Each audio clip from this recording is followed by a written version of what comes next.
Today's video, I'm going to be discussing my fragrance wish list. I have so many fragrances on my wish list. It's getting out of hand, but I've chosen about 5 or 6 to discuss in today's video. But before I get into that, I want to say thank you to all of my subscribers for your continued support. And if you are new here, please consider subscribing if you enjoy the content. If you are a returning subscriber who hasn't yet subscribed, please consider subscribing. It really does help to make my channel grow. And yeah, let's keep it going, guys. Let's keep it going. Okay, so let's get into the video. My wish list. Oh my gosh.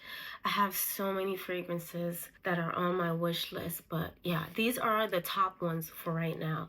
So I recently went on a sniffari at Saks, and yeah, I had a fragrance in mind that I wanted to purchase, but I ended up getting something else, and I'm going to discuss the ones that I did add to my wish list while I was there. So I have a couple of Guerlain samples. So I'm going to start with Guerlain. Peche Mirage. Yeah, this one is so good. I need to check the notes. Okay, this is peach with blackcurrant, saffron, osmanthus, leather, amber, and sandalwood. This is amazing. This one has been getting a lot of hate. I think because people have certain expectations of Guerlain. I'm guessing they don't expect a fruity fragrance from Guerlain, which doesn't make sense because Guerlain does have other fruity scents in their line, but I really don't know why this one gets so much hate, because this was love at first sniff. Yeah, so the peach smells photorealistic. It smells like a true peach. And the blackcurrant adds this juiciness. I don't get saffron in here. I really don't. Sometimes saffron leans a bit leathery, or sometimes it can lean very airy. This does come across as airy, but I don't get saffron. I really don't. This does has osmanthus as well, which leans like a leathery apricot. And this has the leather notes as well. This one, to my nose as a whole, it comes across like Le Capital from Xerjoff minus the sweetness. So Le Capital has that caramel that's very dense and thick along with strawberry. Take those out of Le Capital, and that's what I get in Peche Mirage. This is beautiful, and I can't wait to add this to my collection. Ugh. It also has a bit of a soapy quality to it as well.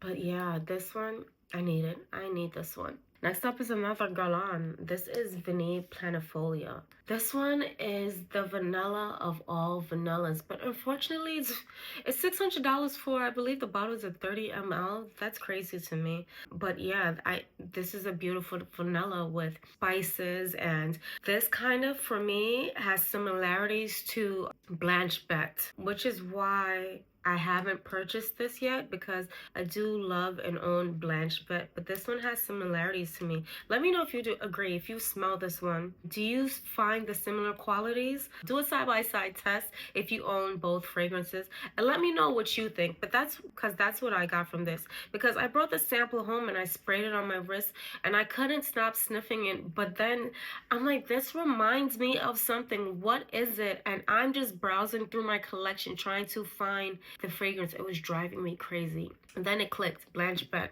And I went on Fragrantica to see if anyone thought or felt the same way, and I did find it in the reminds me of section. So there are other people who do agree. So let me know what you think. And also let me know what you think about the price hikes. Next up is Bvlgari Baciami. So this was the fragrance I actually went to Saks to test, because I nearly blind bought it. And this is beautiful. The scent has now faded, but up to a week ago, because I've had this tester since February 1st. And a week ago, I sniffed this. It was like the day after Valentine's Day, so the 15th. This lasted 2 weeks on the tester. I still can smell it faintly, and today is February 21st. So that speaks to the longevity. This is a beautiful vanilla. It's simple. Only 3 notes are listed: gardenia, vanilla, and amber. And let me tell you, this is elegant, it's sexy, it's alluring. I think this is a perfect date night vanilla fragrance.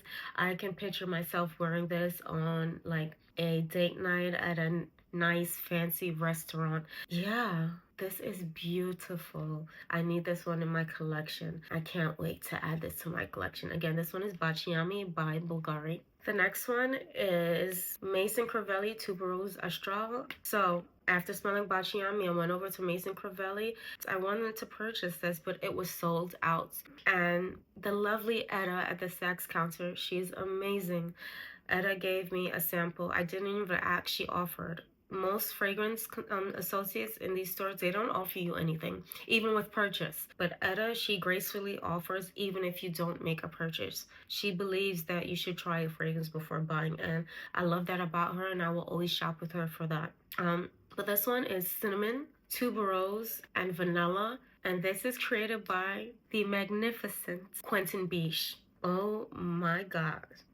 The sillage on this one, this is sexy, okay? This is sexy. I don't know how Quentin thought to mix vanilla with tuberose and cinnamon. Like, that sounds like ew. This also has musk, like, but that sounds yucky to me. Like, cinnamon and tuberose, yuck. But, whoa, this is beautiful. This is my favorite Maison Crivelli. This one, oh my gosh. I need this one. It's blended to perfection. I can't wait to add this to my collection. I cannot wait. This is amazing. The cinnamon isn't too spicy. Cinnamon typically is one of my favorite fragrance notes, and neither is tuberose, but I do have quite a few tuberose fragrances in my collection. It has to be blended a certain way. If it smells like bubblegum, no, I'm not interested. But this one, it isn't. It doesn't read as bubblegummy in any way. This just gives white floral with cinnamon and vanilla with that musk. It's beautiful. I need this. Next up, this is the last one. This one is Babycat. I have a 5 ml decant, which I've had for over 6 months, and I wasn't a fan. I emptied this in about 5 days. After letting it sit for 6 months, I decided to give it another try about a week ago, and I wanted to smell like this every day. I used to hate spicy vanillas. I just didn't like spices in my fragrances, especially black pepper or like cloves, cinnamon. No, absolutely not. But I'm falling in love with spicy fragrances, and particularly spicy vanillas. This one has a lot of black pepper. This one has vanilla as well as incense. And it wasn't for me 6 months ago, but now this is for me. This is absolutely for me, and I need a bottle. And this layers with so many fragrances so well. Oh my gosh, this one is amazing. I layered this with Vanilla 28 and Chef's Kiss. Beautiful. I need this one in my collection. Again, this one is Babycat by YSL. So that concludes my fragrance wish list. That was 5 fragrances that I wish to add to my collection this year. Let me know what's on your wish list. If you liked this video, please don't forget to give it a thumbs up. If you have not yet subscribed, please consider subscribing. It really helps to make my channel grow.